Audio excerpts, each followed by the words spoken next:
12వ అధ్యాయము 11వ వచనాన్ని మనం చదవగలిగినట్లయితే రోమీయులకు రాసిన పత్రిక 12వ అధ్యాయం 11వ వచనాన్ని చదువుతాం. బైబిల్ గ్రంథం ఉన్నవారు తెరచి చదవలసిందిగా ప్రోత్సహిస్తున్నాం. ఆసక్తి విషయంలో మాన్యులు కాక ఆత్మయందు తీవ్రత గలవారై ప్రభువును సేవించుడి. మాన్యులు అనకూడదు, మాంద్యులు అని చదవాలి. ఎందుకంటే మాన్యులు అంటే డీసెంట్ పర్సన్స్ని మాన్యత అంటారు. మాన్యులు అంటే మంచివాళ్ళు, అంటే ఎలా ఉండాలో అలా ఉన్నవాళ్ళు. మాంచులు అంటే బుద్ధిహీనులు. దేవునికి స్తోత్రం. ఏంటంటే దేవుని వాక్యం చెప్తుంది, ఆసక్తి విషయంలో మాంచులు కావద్దు. అంత మాత్రమే కాదు, యెషయా గ్రంథం 59వ అధ్యాయం 18వ వచనం చదివితే, యెషయా గ్రంథం 59వ అధ్యాయం 18వ వచనం, వస్త్రముగా వేసుకొనెను, ఆసక్తిని వస్త్రముగా ధరించుకొనెను. మనందరము క్రీస్తుని ఎరిగిన బిడ్డలముగా ధరించుకోవాల్సినది ప్రాముఖ్యమైనది ఏంటో తెలుసా? ఆసక్తి అనే పై వస్త్రం మనకు ఉండాలి. ఏ వస్త్రం? ఆసక్తి అనే పై వస్త్రం. నిజంగా గడిచిన దినముల్లో దేవుని పట్ల కొంతమందికి ఉన్నటువంటి ఆసక్తి, ఫినెహాస్కు ఉన్నటువంటి ఆసక్తిని గురించి మనము ధ్యానం చేసాం. యెహూకు ఉన్నటువంటి ఆసక్తిని గురించి మనము ధ్యానం చేసాం. అదే విధముగా కొంతమందికి ఉన్న ఆసక్తి అది జ్ఞానానుసారమైనది కాదు అనే విషయాన్ని కూడా మనం ఏం చేసాం? ధ్యానపూర్వకంగా ధ్యానం చేసాం. ఈరోజు మరికొంత దేవుని వాక్య భాగాన్ని మనం నేర్చుకోబోతున్నాం. దేవునికే మహిమ కలుగును కాక. కీర్తన గ్రంథము 69వ అధ్యాయం 19వ వచనాన్ని పరిశీలన చేస్తే, కీర్తన గ్రంథం 69వ అధ్యాయం 19వ వచనాన్ని పరిశీలన చేస్తాం. కీర్తన గ్రంథం 69వ అధ్యాయము 9వ వచనం, నీ ఇంటిని గూర్చిన ఆసక్తి నన్ను నీ ఇంటిని గూర్చిన ఆసక్తి ఏం చేస్తుందంట? నన్ను భక్షించి ఉన్నది. దావీదు రాసినటువంటి కీర్తన ప్రవచనాత్మకంగా దావీదుకు కూడా ఆయన ఇంటిని గూర్చిన ఆసక్తి, దేవుని మందిరము కట్టబడు, దేవుని ఇల్లు అంటే దేవుని మందిరం, దాని గురించినటువంటి ఆసక్తిని గురించి మనము గడిచిన దినముల్లో చక్కగా మొదటి దినవృత్తాంతాల గ్రంథం 28-29 వచనాల్లో పరిశీలన చేస్తే, కుమారులను బలపరిచే విధానం కానీ, ఆ సంఘంలో ఉన్నటువంటి పెద్దల్ని బలపరిచే విధానం కానీ మనం చక్కగా పరిశీలన చేయవచ్చును. ఆసక్తి ఎంత ఆసక్తి అంటే, తన దగ్గర ఉన్నటువంటి తన ఆస్తిని తీసుకొచ్చి ఏం చేశాడు? దేవునికి ఇచ్చేశాడు. ఇశ్రాయేలుని ప్రేరేపించాడు. దేవునికి ఎవరైనా హృదయపూర్వకంగా ఇచ్చేవారు ఉన్నారా అని చెప్పి ప్రేరేపించాడు. ఎంత ఆసక్తి అంటే, దేవుని మందిరం అంటే కట్టబడాలి. నేనేమో దేవదారు మ్రాణులలో ఉన్నాను, కానీ దేవుని మందిరం అయితే ఆయా గుడారాల్లో సంచారం చేస్తుంది. కనుక నేనేం చేయాలి? ఆయన కొరకు ఒక స్థిర నివాసము ఏర్పాటు చేయాలి. దేవుడు దావీదుకు స్థిర నివాసం ఇస్తే, దేవుడు దావీదుని స్థిరపరిస్తే, దావీదు ఎవరిని స్థిరపరచాలని కోరుకున్నాడంట? దేవుని. అంత ఆసక్తి దేవుడన్నా, దేవుని మందిరం అన్నా. దేవుని మందిరానికి వెళ్తామని జనులంటే చాలు దావీదుకు సంతోషం. దేవుని మందిరమును, యెహోవా మందిరాలను చూడవలనని కోరహు కుమారులకు ఎలాంటి ఆసక్తి ఉందో, కోరహు కుమారులు రాశారు 84వ కీర్తన, దావీదు కీర్తన కాదు అది, కోరహు కుమారుల కీర్తన. ఆ కోరహు కుమారులకు ఉన్నటువంటి ఆశను ఒకసారి పరిశీలన చేస్తే, యెహోవా మందిర ఆవరణంలో చూడవలనని నా ప్రాణము ఎంతో ఆశపడుచున్నది, అది ఎంతో తృష్ణగొని ఉన్నది. నా శరీరం ఏమైపోతుందంట? నా ప్రాణం, నా శరీరము సొమ్మసిల్లిపోతుందని అంటారు. సొమ్మసిల్లిపోవడం అంటే ఏంటి తెలుసా?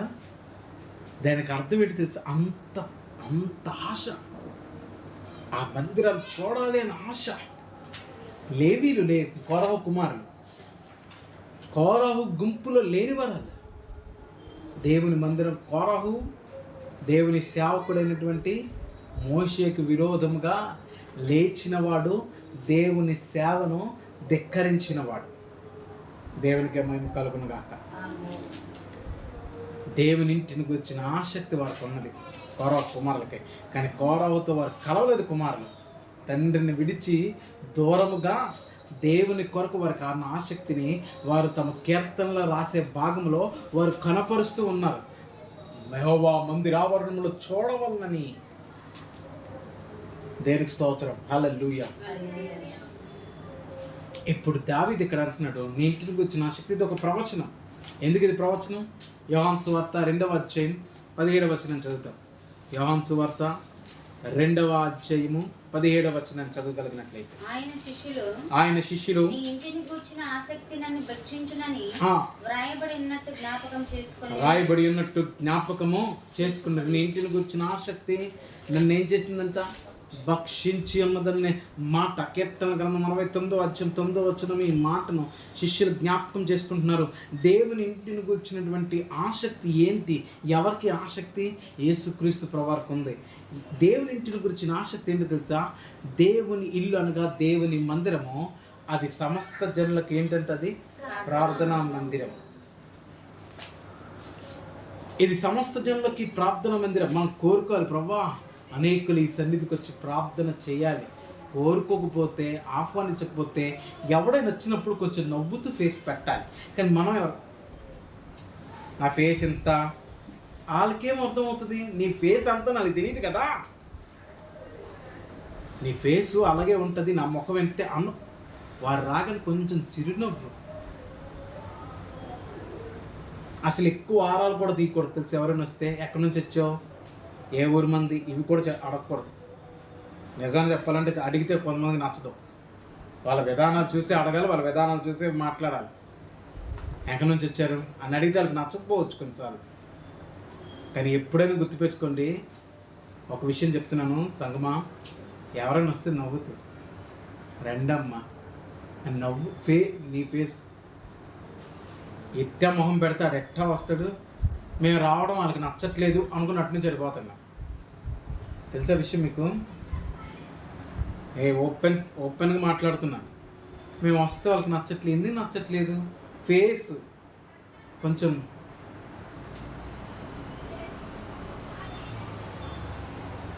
నా ఫేసు కోప ఫేసే.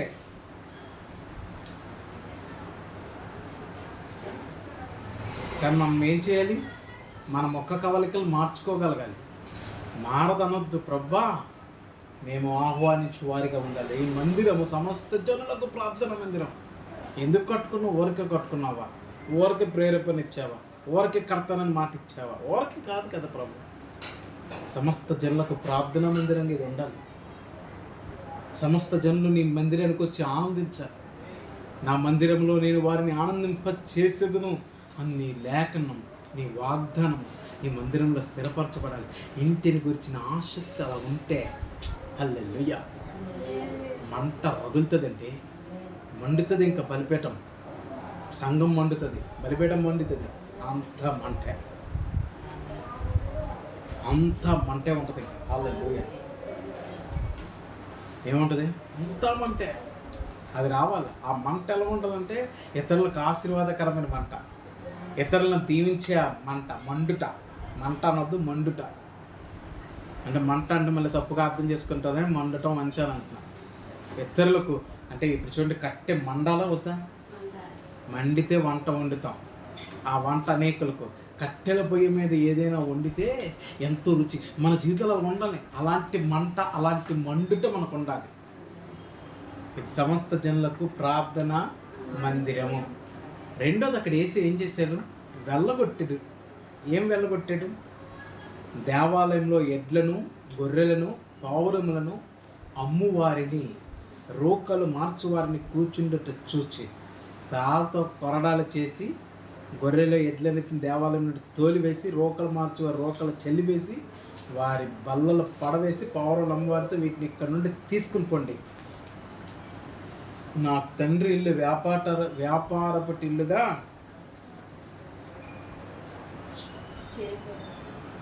నా తండ్రి ఇల్లు చెప్పండి అమ్మా, వ్యాపారపు ఇల్లుగా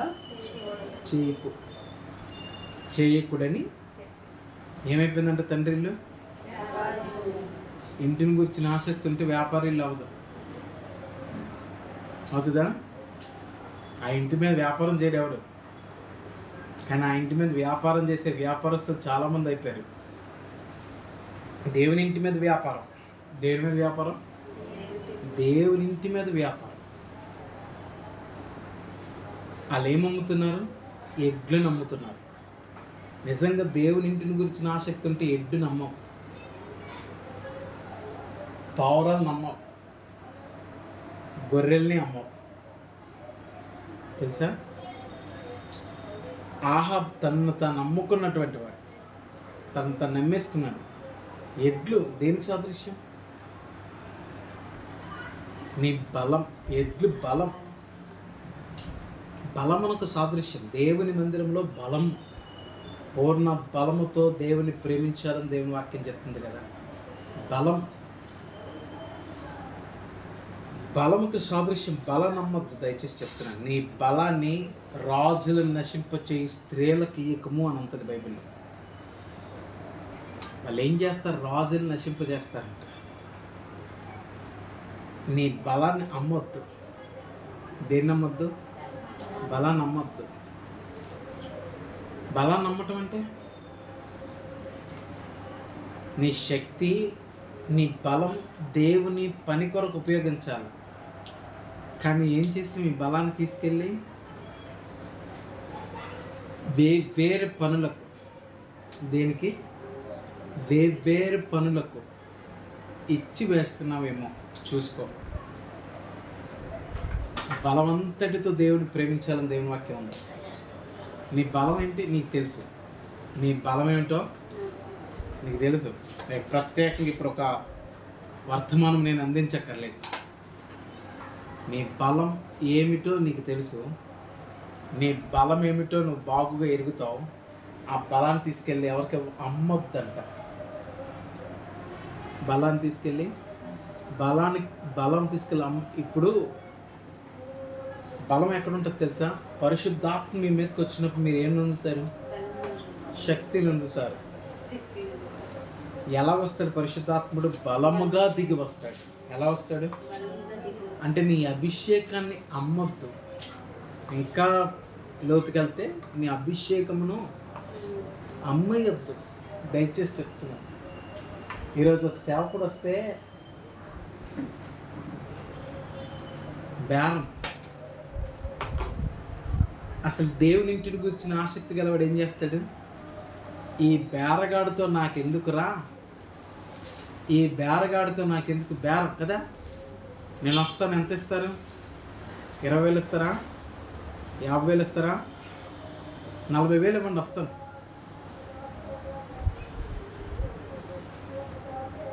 ₹1,00,000 ఇస్తారా? పోనీ నేను వస్తే రోజుకి 1,00,000.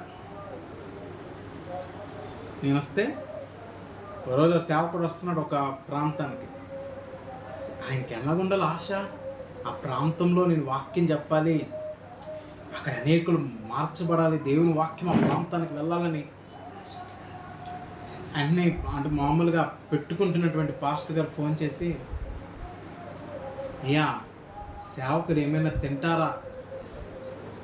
మీ ఇష్టం అని చెప్పాలి కదా. కాదు, నాటుకోడి ముక్కలు తింటారంట. నాటుకోడి ముక్కలు ఏం తింటారంట? చెప్పండి అమ్మా. నాటుకోడి ముక్కలు. ఇంకా ఎద్దు నమ్మేస్తున్నాడు ఆయన. తనకున్నటువంటి బలం అమ్ముకుంటున్నాడు. తిండి కోసం అమ్మబడిన వాళ్ళు ఉన్నారు. ఒక్క పూటి కోటి కోసం జ్యేష్ఠత్వాన్ని అమ్మేశాడు యాసావు. ఇంటిని గురించిన ఆసక్తి ఉంటే అమ్మవు. అయ్యా ఇది కృప, నువ్వేం పెట్టిన వారు మీ ముందర పెట్టినవి తినుడే అని దేవుడు చెప్పాడు. కాబట్టి నువ్వు నాకు గింజనమే పెడితే చాలా ప్రేమగా తింటానయ్యా, నాకే అభ్యంతరం లేదు. నువ్వు నాకు గింజనమే పెట్టావు, నీకున్నదే నాకు పెట్టు. అయ్యా నాకున్నది ఇగో ఈ గింజనమే. నీకోసం ప్రార్థన చేస్తాను. సేవకుడిగా నేను అడుగు పెట్టాను కదా, నాకు ఇచ్చిన వాగ్దానం చేత పట్టుకుని నీ కొరకు ప్రార్థన చేస్తాను. నేను అడుగుపెట్టు ప్రతి స్థలమును దీవిస్తానన్నావు కదా ప్రభా. గింజన్నం లేక తింటున్నాడు, కావల్చుకుని తినట్లేదు.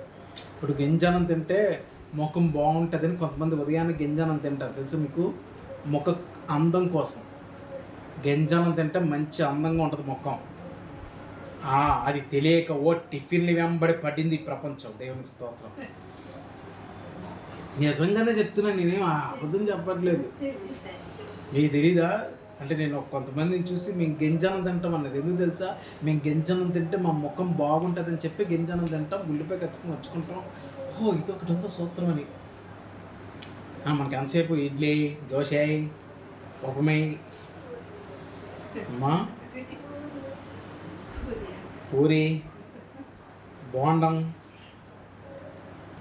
పోన్లేండి వేసి రక్తం ఇచ్చాను. అయ్యా నీవు ఏం పెడితే నేను దాన్ని తింటాను. పోనీ నీ ఇంట్లో ఏముందో అది నాకు పెట్టు. అయ్యా మా ఇంట్లో ఇది ఉంది అని, నాకు ఇది ఇష్టం అయ్యేది తింటాను, తప్పేం కాదు. ఇప్పుడు నా ఇంట్లో గుడ్లు ఉన్నాయ్యా, మా ఇంట్లో గుడ్లు ఉన్నాయి, మా ఇంట్లో బంగాళదుంప ఉంది, మా ఇంట్లో చిక్కుడుకాయ ఉందంటే నాకు చిక్కుడుకాయ అంటే ఇష్టం, కొంచెం వండి పెట్టే ఉండదు. మా ఇంట్లో 3 ఉన్నాయి, 3 చెప్పారు కాబట్టి ఇందులో ఒకటి ఎంచుకోవడంలో తప్పే లేదు కదా. కానీ నాకు తెలియదు, నాకు ఎట్లయినా సరే చిక్కుడుకాయ కూర తీసుకురావాల్సిందే అంటే దేవుడు నేను వాడుకుంటున్నాడు కాబట్టి సరిపోయింది. అసలు పిలిచిన వాడికి జ్ఞానం లేదనిపిస్తుంది. అసలు ఆసక్తి ఉంది కానీ చూసారా, రోమిలకు రాసిన పత్రిక 10:2 వారి ఆసక్తి అంత జ్ఞానానుసారమైంది కాదు. బుద్ధి లేకుండా పిలుస్తున్నారు. ఏమి లేకుండా. ఎందుకు ఈ మాట అన్నాను నేను? దేనికన్నా నీ మాట? అరే ఏసే ఎప్పుడైనా ఎక్కడికైనా వెళ్తే మార్తా మీ ఇంట్లో ఏమి వండుతావు చెప్పు, స్పెషల్ ఏంటో. మా బాబు పరిసైడా పిలుస్తున్నావు కానీ మీ ఇంట్లో ఎందుకు ఏం స్పెషల్ పెట్టావు? ఏమైనా స్పెషల్ పెట్టావా? తెలుసు మీకు సేవకులు ఎలా కొడతారు? పేతిరా లేకపోతే ఇంకేమైనా అని అడుగుతారు. పేతిరి నెయ్యి గరిడి అన్నారంటే అర్థం ఏంటంటే కోడి మాంసం అని అర్థం. కొన్నిసార్లు తెలుసా మేము వస్తున్నాం, ఒక ఆయన చచ్చిపోయాడులేండి, దేవుని స్తోత్రం. ఎలా చనిపోయాడు తెలుసా? క్రియాటిన్ ఎక్కువైపోయింది, షుగర్ ఎక్కువైపోయింది, అన్నీ ఎక్కువైపోయి. ఎందుక మరణాలు? హఠాత్ మరణాలు. మేమేమి చిన్నవాళ్ళం కాదు, మేము వస్తే మాకు స్పెషల్ వాళ్ళ అన్నాడు. నీ స్పెషల్ కొంతకాలం బాగానే ఉంటుంది, తర్వాత ఎగిరిపోవచ్చు, గుర్తుపెట్టుకో.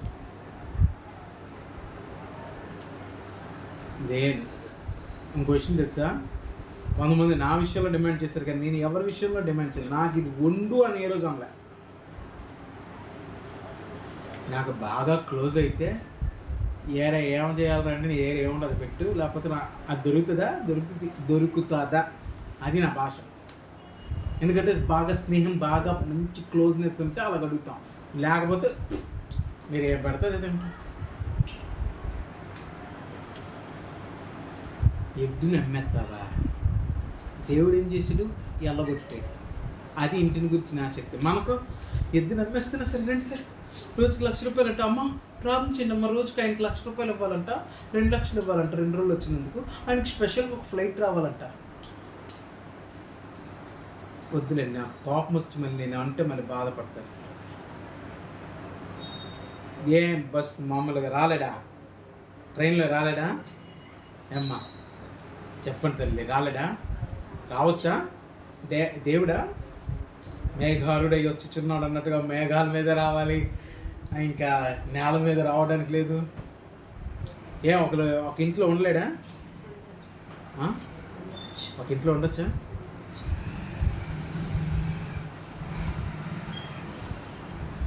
ఇల్లేది లేకపోతే దగ్గరలో ఏమైనా మీటింగ్ ఎక్కడంటే పక్కన ఉన్న ఏదో ఒక స్థలంలో ఉండొచ్చు కదా.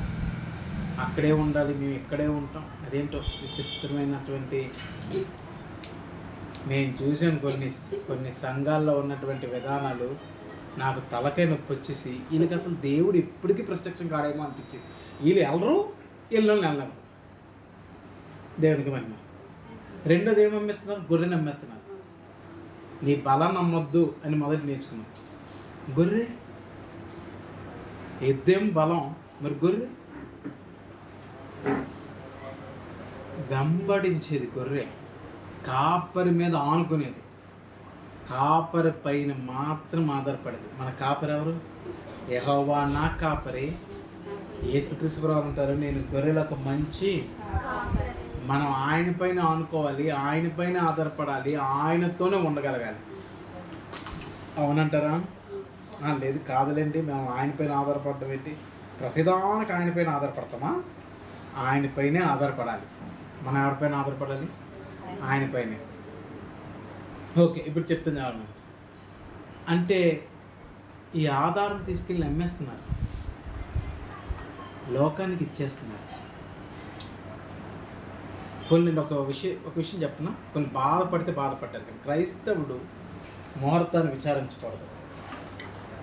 అమ్మేస్తున్నావా? దేవుని స్వరం అనుకుంటా, వాస్తును అస్సలు చూడక్కర్లేదు. నేను చూస్తున్నావా? అమ్మేస్తున్నావు. గొర్రెని అమ్మేస్తున్నావు. ఆధారపడాల్సిన దాని మీద దేవుని పైన ఆధారపడట్లేదు, ఆధారపడకూడని వాటి మీద ఆధారపడుతున్నావు. జాగ్రత్త. దేవుని ఇంటిని గురించిన ఆసక్తి ఉంటే దేవుని పైన తప్ప మరి ఇతర వాటిపైన మనం ఆధారపడము. దేవుని పైన పడతాం. ఇప్పుడు క్వశ్చన్ తెలుసా, ఇప్పుడు నేను ఎవరిపైన ఆధారపడుతున్నాను? అది మీ అందరికీ విషయమే. మిమ్మల్ని ఎవరిపైన ఆధారపడమని చెప్తున్నాను? దేవుని పైన తప్పితే మనుషుల పైన అసలు అవసరం లేదు. దేవునిపైన మనం ఆధారపడక్కర్లేదు. అందుకే కొన్నిసార్లు పెరగనివ్వండి, రేపు పెరిగితే పెరిగింది, దేశ రక్తమే చేయమంటారు. ఎందుకంటే ఆధారపడుతుంది ఎవరి మీద? కానీ మనం అమ్మేసుకుంటే బ్రతుకు నమ్మొద్దు. దయచేసి చెప్తున్నాను, దేవుని స్వరం వినండి, ఆ స్వరం పక్కకి వెళ్ళొద్దు. ఇంకోటి ఏంటి తెలుసా? మూడోది ఏమమ్మేస్తున్నారు? పావురాన్ని నమ్ముతున్నారు. ఏమమ్ముతున్నారు? పావురం అంటే పరిశుద్ధతను నమ్ముకుంటున్నారు. ఏమమ్ముకుంటున్నారమ్మా? భోజనం నిమిత్తమే అపవిత్రం అయిపోతామని చెప్పి ధాన్యాలు జాగ్రత్త పడితే మనకు అసలు ఎలా పడితే అలాగా, ఏ విధంగా పడితే ఆ విధంగా మనం నడుచుకుంటూ మనం మెదులుకుంటూ ఉంటే ఇక పరిశుద్ధత అమ్మబడకపోతే ఏమవుతుంది? నేను ఈ పని చేయనండి, నో చెప్పాలంటే తెలుసా? కొన్నిసార్లు ఏం చెప్పాలి? నేను చెయ్యను, పరిశుద్ధతను అమ్మలేను, నేను పరిశుద్ధతను అమ్మను. నా జీవితాన్ని నేను కాపాడుతాను, నా జీవితాన్ని పదిలపరుచుకుంటాను, నా ఘటమును కాపాడుకునే అందు నేను ఆసక్తిని కలిగి ఉంటాను. ఇంటిని గురించిన ఆసక్తి అంటే అలా ఉంటుంది. దేవుని మందిరంలో నేను ఎలా కనబడాలి? అది పరిశుద్ధుల గుంపు. పరిశుద్ధత లేకుండా ఎవడు ప్రభువుని చూడలేడు. కాబట్టి నేను పరిశుద్ధంగా జీవించుటకు నేను అమ్మబడను, పరిశుద్ధంగా జీవిస్తాను. పరిశుద్ధంగా జీవించుట కొరకే నేను ఉంటాను. హల్లెలూయా. నాకొద్దు, నా జీవితంలో అలాంటి పరిస్థితులు ఉంటే వెలగొట్టుకుంటాను. బలాన్ని నేను నమ్ముతున్నాను, వెలగొట్టుకుంటాను. వద్దు, నేను నమ్మను బలాన్ని. నేను నా పరిశుద్ధతని నమ్మను. ఏ విషయంలోనే నా ఘటమున్న కాపాడుకుంటాను. నేను అమ్మబడను, నేను ఆయన పైన ఆధారపడతాను. సాతానుడు చేసి క్రీస్తు అంటాడు కదా, లోకరాజ్యములని ఒక్క నిమిషంలో చూపించాడంట. లోకాసువార్తల మాట ఉంటుంది, లోకరాజ్యాలని 2 నిమిషాల్లో, ఒక్క నిమిషంలో చూపించి నువ్వు నాకు మొక్కితే ఇవన్నీ నీకు ఇచ్చేస్తాను. నాకు మొక్కితే ఏసేమన్నాడు? ప్రభు అయిన నీ దేవునికి మొక్కి. అని నువ్వు మొక్కాల్సింది ఎవరిని? నన్ను. ప్రభు అయిన నీ దేవునికి మొక్కు. నువ్వు మొక్కాల్సింది నన్ను. మళ్ళీ పైపొచ్చి ఏమంటున్నావు? నువ్వు నిన్ను మొక్కమని అంటున్నావు. దేవునికి మేము కలుగును కాక. జీవితం అమ్మబడిపోతుంది.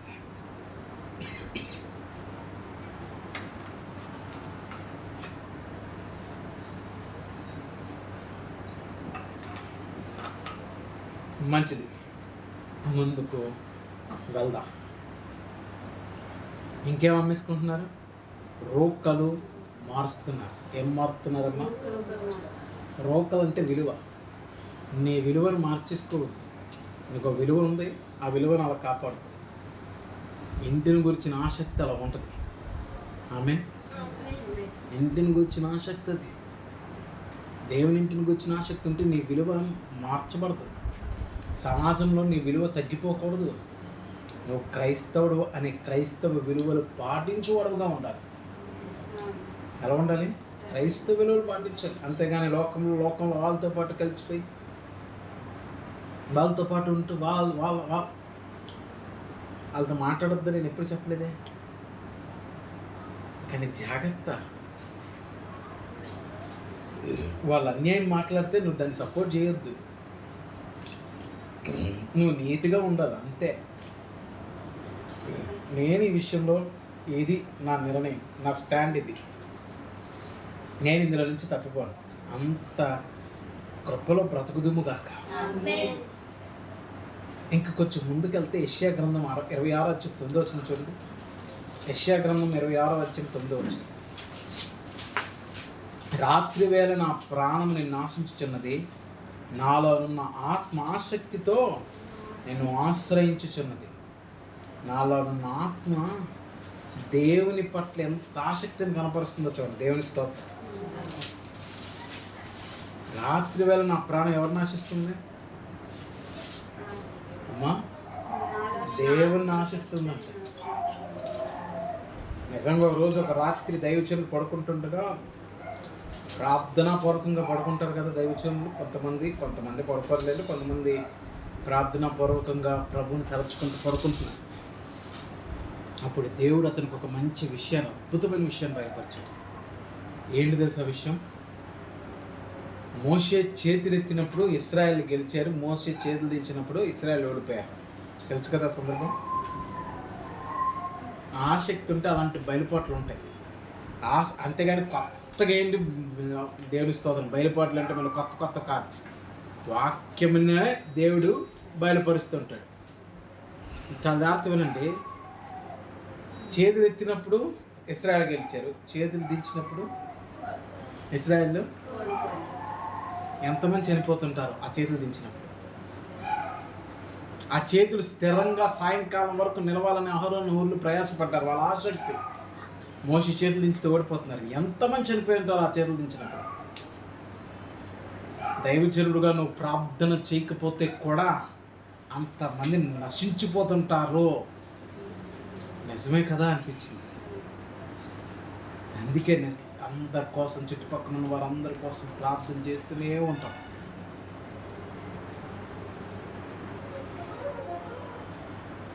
దేవునికే మహిమ కలుగును గాక.